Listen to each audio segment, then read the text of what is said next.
They killed him dead by L. Ron Hubbard. When you see a man standing with a smoking revolver in his hand, staring in sudden terror at a crumpled body, and when you see all this happen, then almost any man would say that it was murder, or at least a killing. Careful Cassidy, rounding a corner an instant after the shot slapped sharply through the murky street, considered it as such. The man who held the pistol was beginning to relax, slowly, sagging with the realization of what he had done. He still stared at the dead one.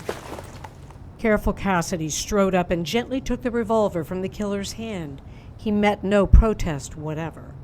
The light in the center of the street striking the man's face showed a thin mouth and thin nostrils which quivered slightly. I've killed him.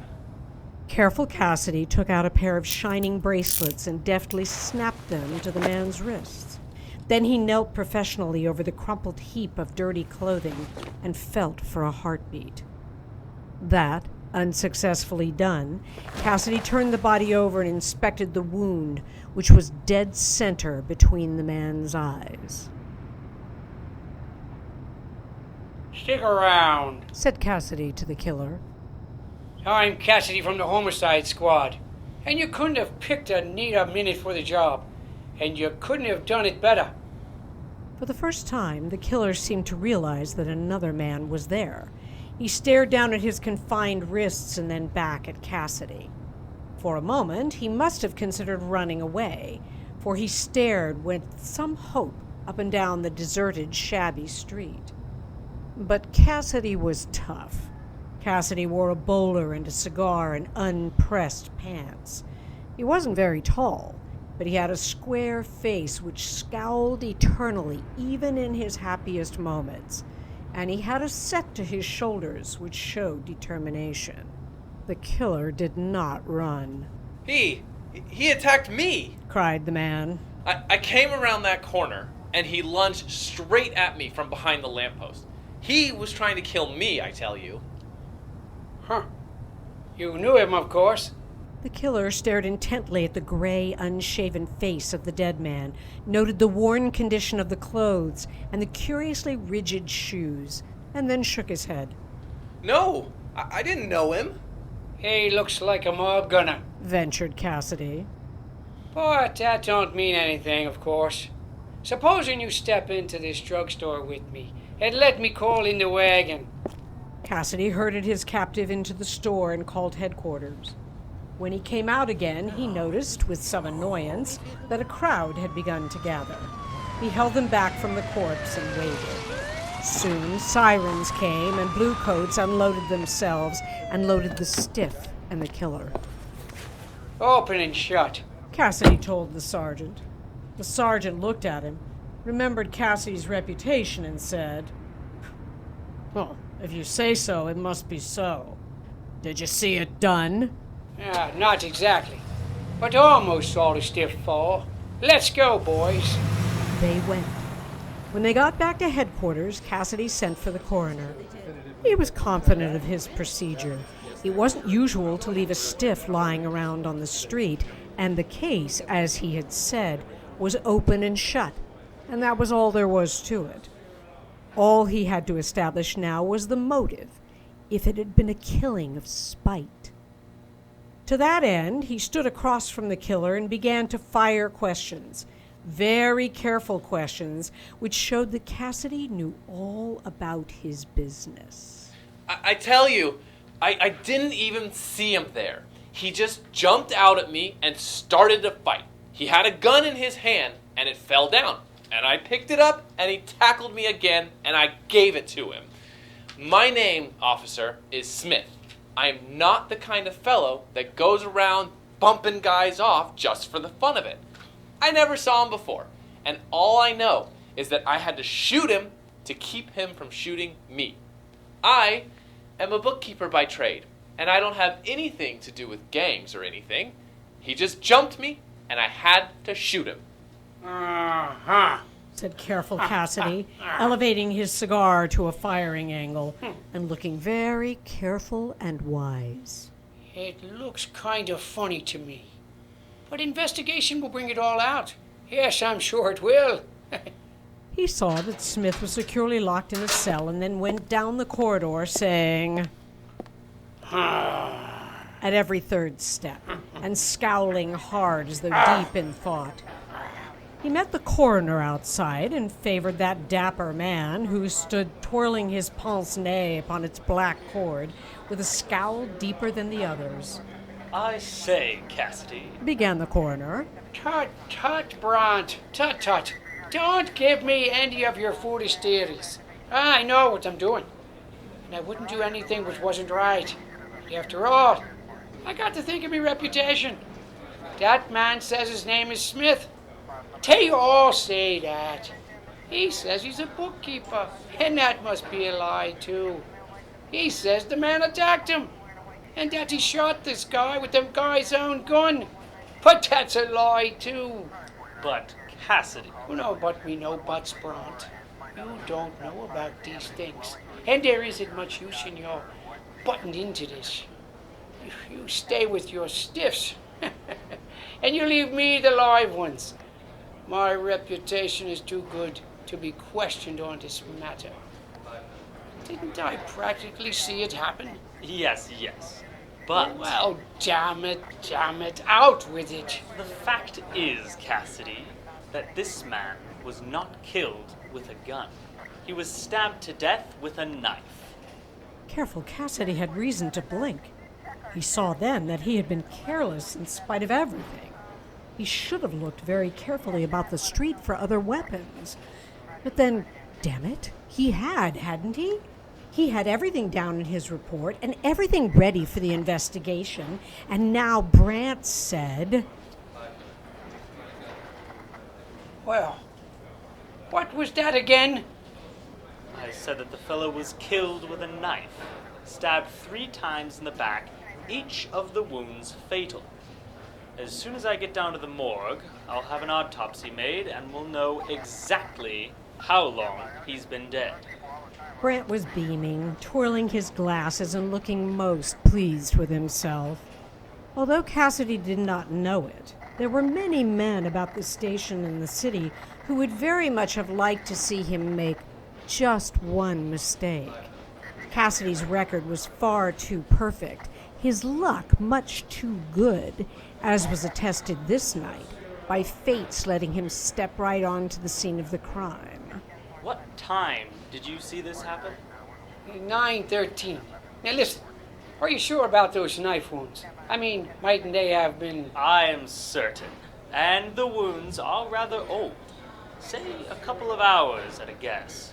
He was dead before he was shot. But damn it! Scowled Cassidy. This guy Smith, he said that the fella attacked him. And if that's the case, then... Lord, but the guy must have been dead at the time. Cassidy stomped back for a look at the stiff which was about to be removed. He saw that the coroner was right.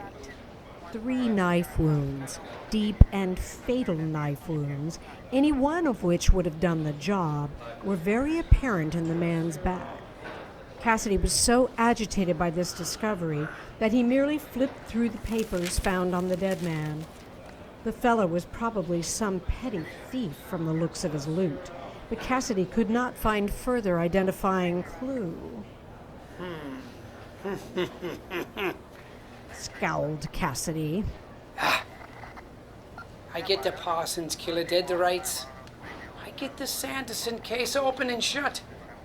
I get those dead bankers all solved. I even turned the juice into the governor's killer. And now I have to take a beating for some dumb hood nobody either knows or cares about.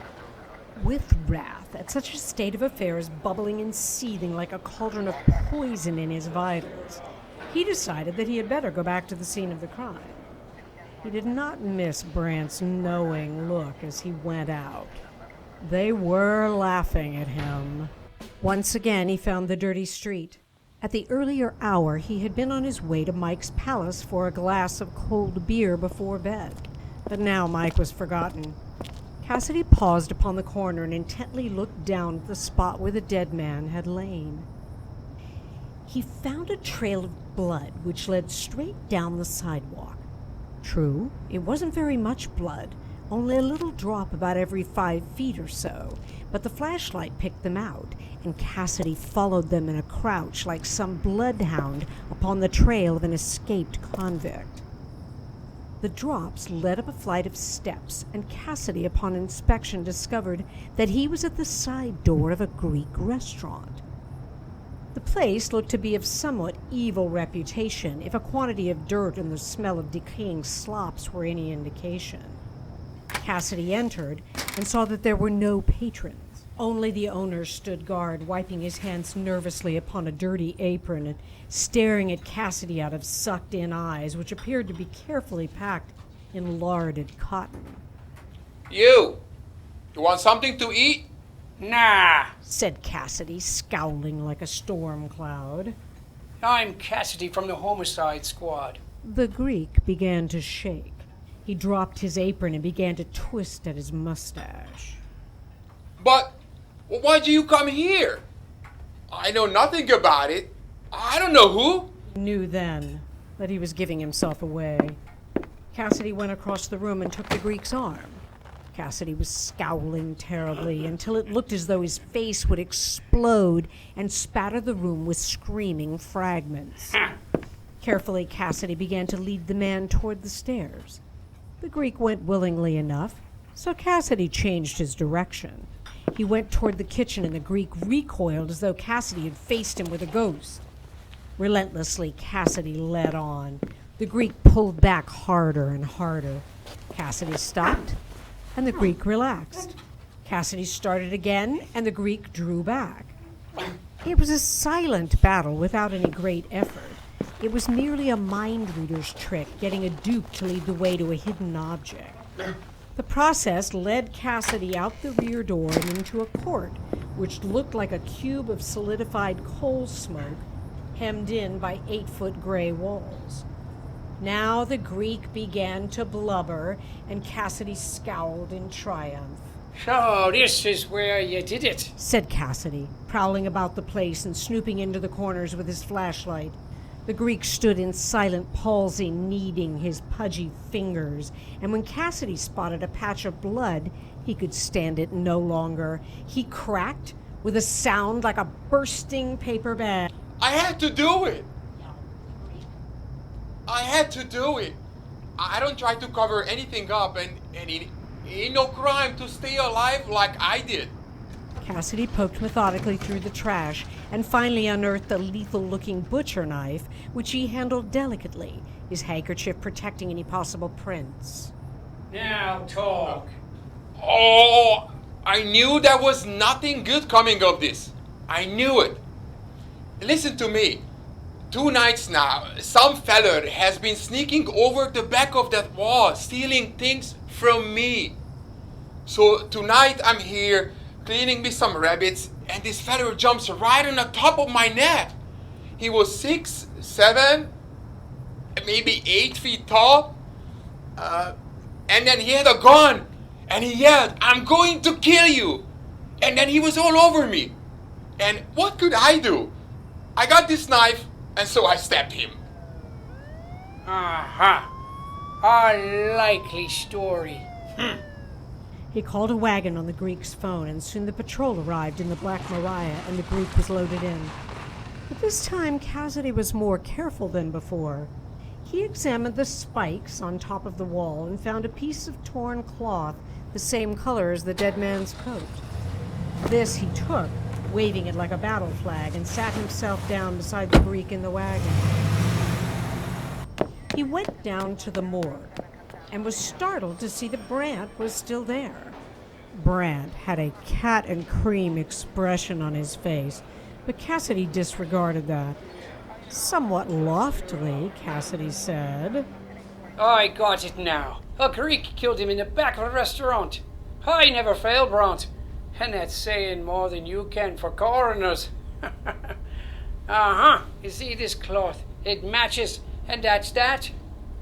The Greek killed him, and we'll find out the real story behind it in the morning. Brant, in his white coat, still swung his glasses on their black cord.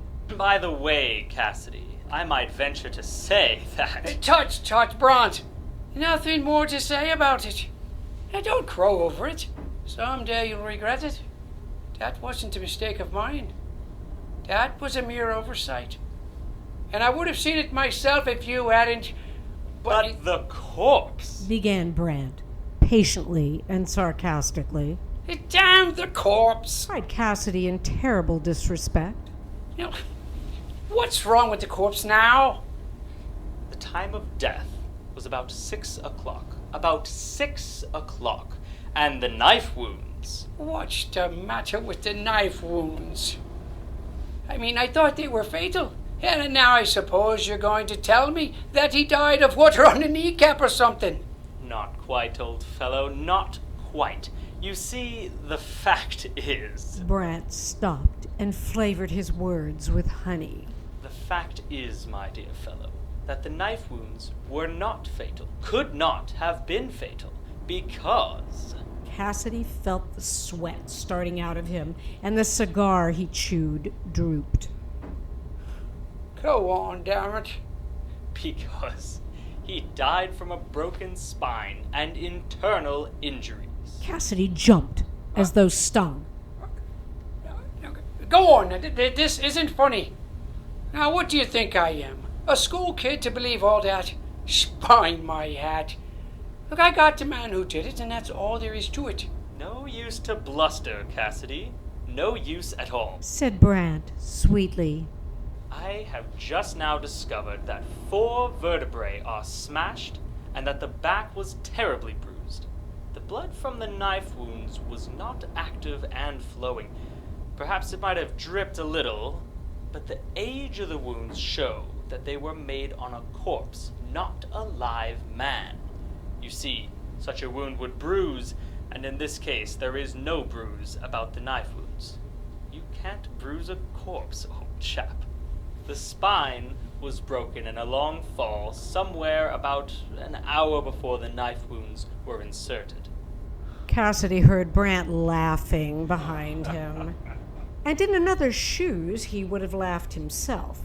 Indeed, the thing was funny when you came to think of it. Impossible, too.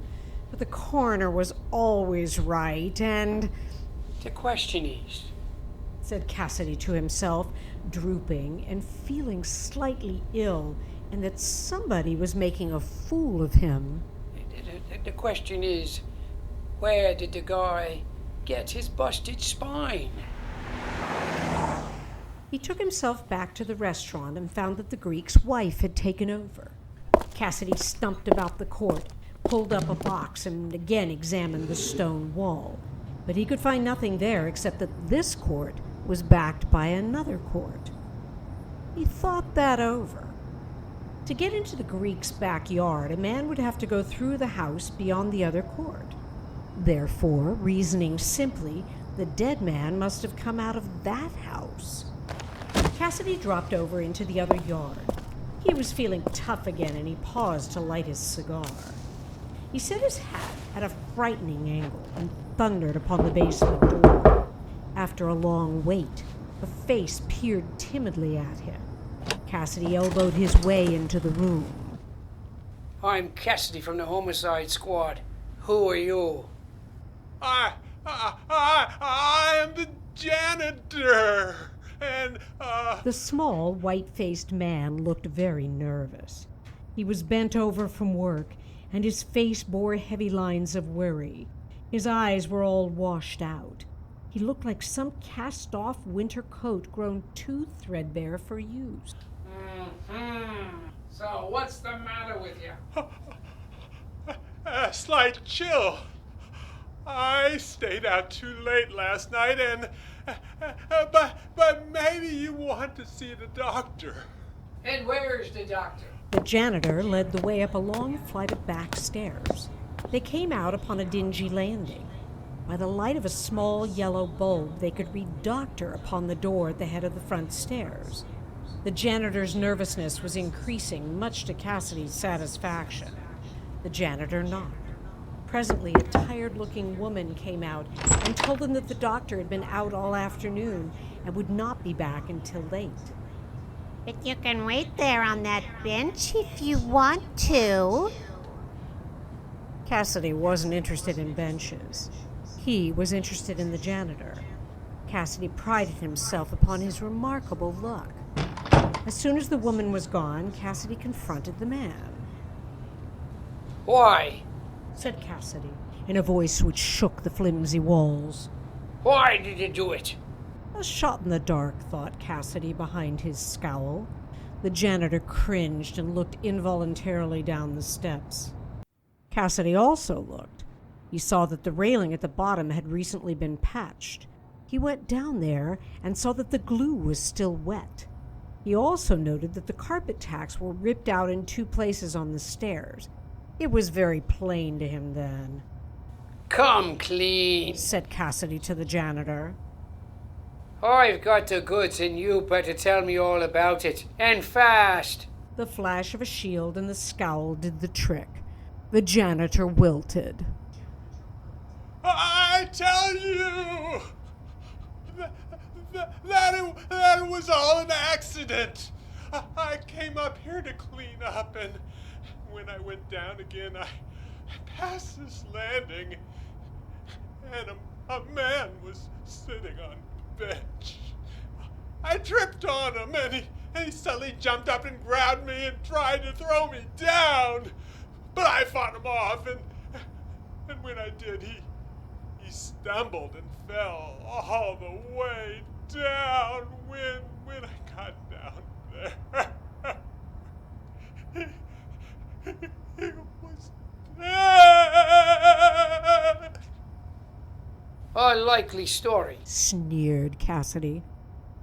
He murdered him, and I'm going to find out why in the morning. You haven't got the strength enough to shove a big guy like he was down those stairs if he didn't want to go. You're under arrest, so come along quietly.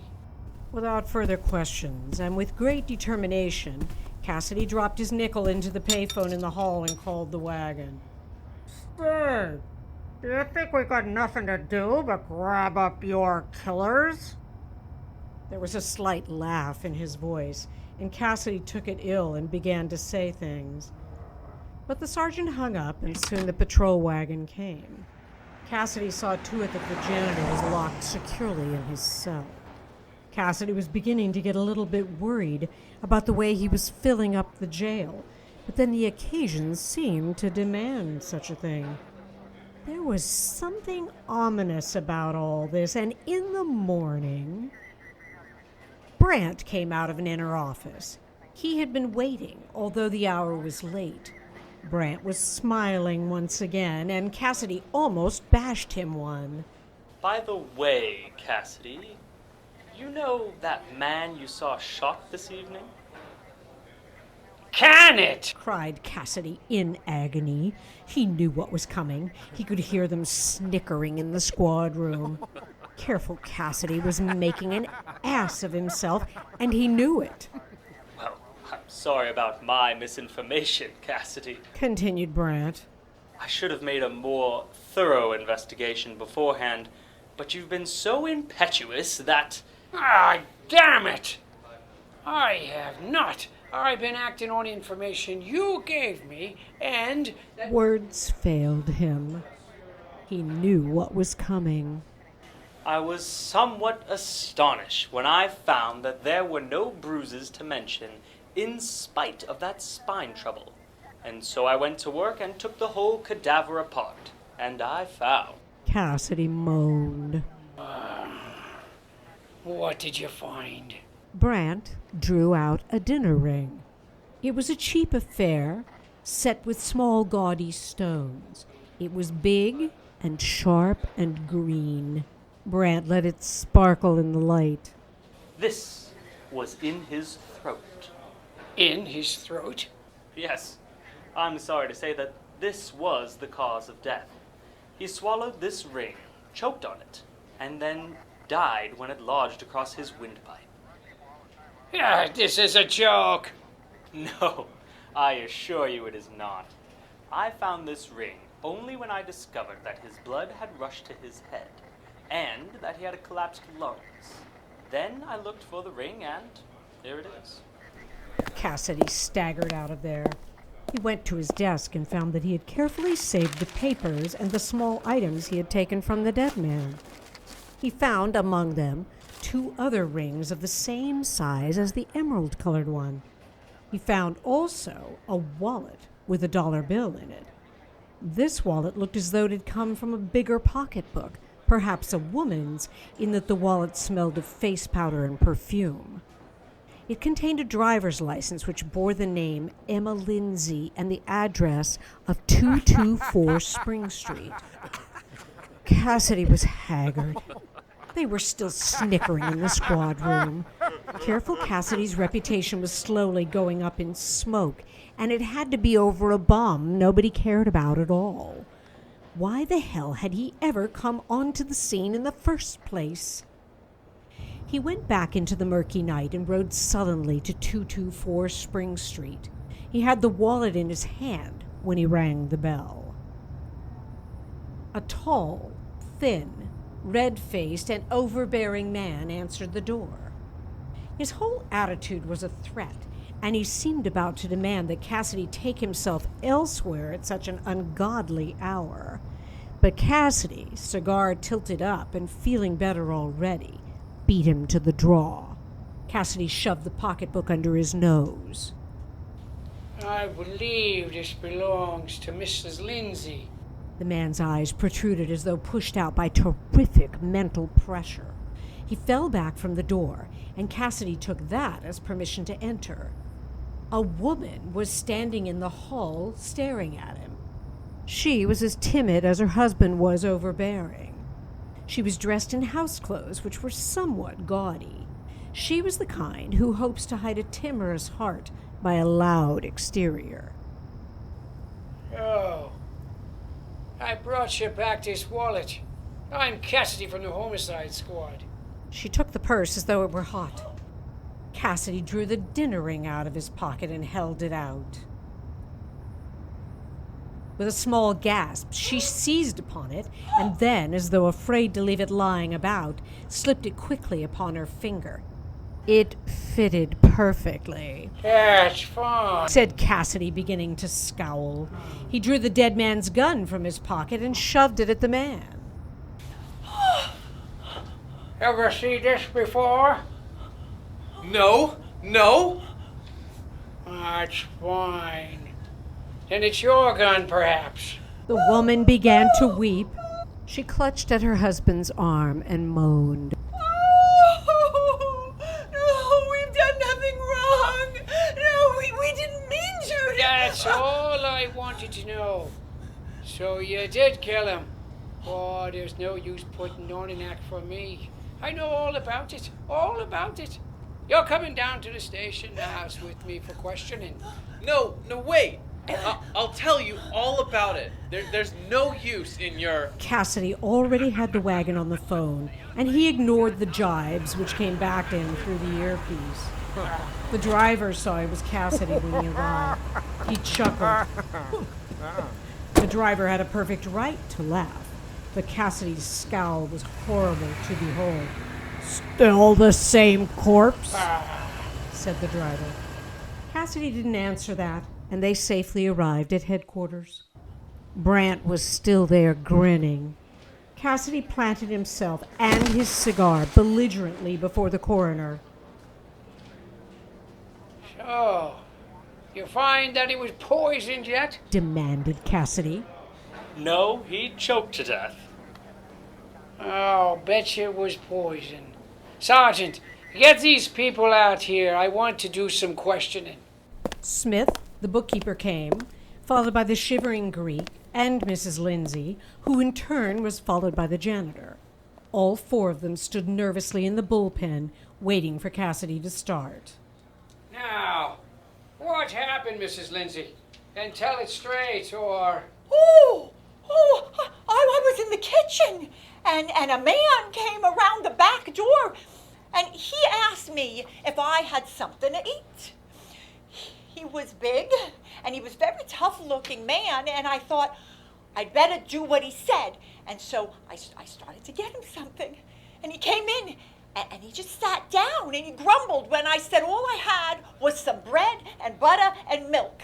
And he said, I better have more than that or he'd fix me. Well, it was about 6 o'clock, and I thought my husband, he'd be home any minute. But he didn't come home right then. And this man, he kept getting uglier and uglier. And I couldn't hold him off anymore. My pocketbook and my rings, they were lying on the shelf, but I didn't think much about it. I was worried because this man, well, he looked so tough and he talked so horribly that he made some excuse. I did. I made an excuse and I went out into the other room, intending to phone for the police, but I met my husband coming in, and I told him. And right away, he got his revolver out of the desk, and with an awful yell, he charged into the kitchen to drive this man out of the house. The man, though, he must have heard him coming, because when I got there, I saw the man was standing with his hands over his head. And my husband told me to search him and make sure that he hadn't stolen anything out of the place. Then, all of a sudden, the man turned red and blue in the face, and he began to cough, and he doubled up on the floor, and he writhed something awful, and so my husband was scared, and he thought maybe we better not call the police. That might mean a lot of unpleasant publicity, and we couldn't stand that. And so I said that we better take him around the corner to the doctor's as fast as possible. The man was still alive when we got there, we thought. But all of a sudden, I realized he was dead. And Herman, that's my husband, he said that we'd better not have any dead men with us. So we put him on the bench at the top of the steps. Right, and we ran away. We ran away, and nobody heard or saw us.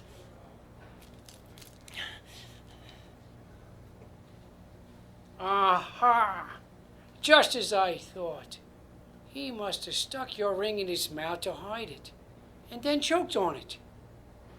And now you, he said, turning to the janitor. Honest. It was just like I said, except I guess I made it sound kind of wild because I just touched him and down the steps he went, and then, being scared on account of thinking I killed him, I carried him out to the back myself before anybody saw him and dumped him over the garden wall into the next court. Cassidy's scowl was terrible to behold, and the janitor folded into himself like an accordion. Cassidy's glare passed on to the Greek, and the Greek, who had been fully prepared for this onslaught, immediately lost all his wits. He stammered, kneaded his pudgy fingers, and shuffled his feet. Oh, come on. Out with it. Just what did you do? The Greek whimpered. I didn't mean any harm. It was just like I said. I was so scared. I raised my knife when he hit my back, and I let him have it. I saw his gun. Honest, I saw it. I thought he was going to shoot me. Ha, ha, ha. Go on. The Greek marshaled his courage again and said, I knew if I called the police, then my business might maybe be ruined. And so I thought maybe it would be best, perhaps, if I took him down the block and stood him up against a lamppost. I shoved his gun back into his pocket, but his coat was torn and he wouldn't stay. And then I beat it. And you? Cried Cassidy to the bookkeeper. Honest, I didn't mean nothing. But a couple of fellers that I owed money to said they'd get me. And I touched this guy when I came around the corner, and he sort of slumped at me, and I guess he sort of slumped. I thought he jumped. Honest, I thought he did. And so I socked him in the jaw, and the gun clattered. And he kept leaning into me, and I kept slugging him, and finally he almost had me down, and there was the gun. So I shot him. Cassidy patrolled the bullpen for 5 minutes. Eyes followed him anxiously. Finally, Cassidy came to a decision in the case. He couldn't hold 5 people for 1 death, and you couldn't hold a man for defending his own house, especially when the dead man had actually committed a sort of suicide. They would all have to explain themselves later, but the judge would let them off. Cassidy himself couldn't see any crime except their failure to call in the police, and that was small enough. Careful Cassidy had solved it at last. He up-tilted his cigar, adjusted his bowler, and for once he smiled, because, after all, the situation was funny. Ah, go on home, you people. Go on, clear out. He ordered. They went, talking excitedly among themselves, immensely relieved. In the squad room, Cassidy told them the story. Brant was still there, and Brant laughed hardest of all. Careful Cassidy beamed. They weren't laughing at him, they were laughing with him. For a while, Said careful Cassidy. it looked like I'd have to arrest every man in town. Lucky I came along when I did, or I would have had to, I guess.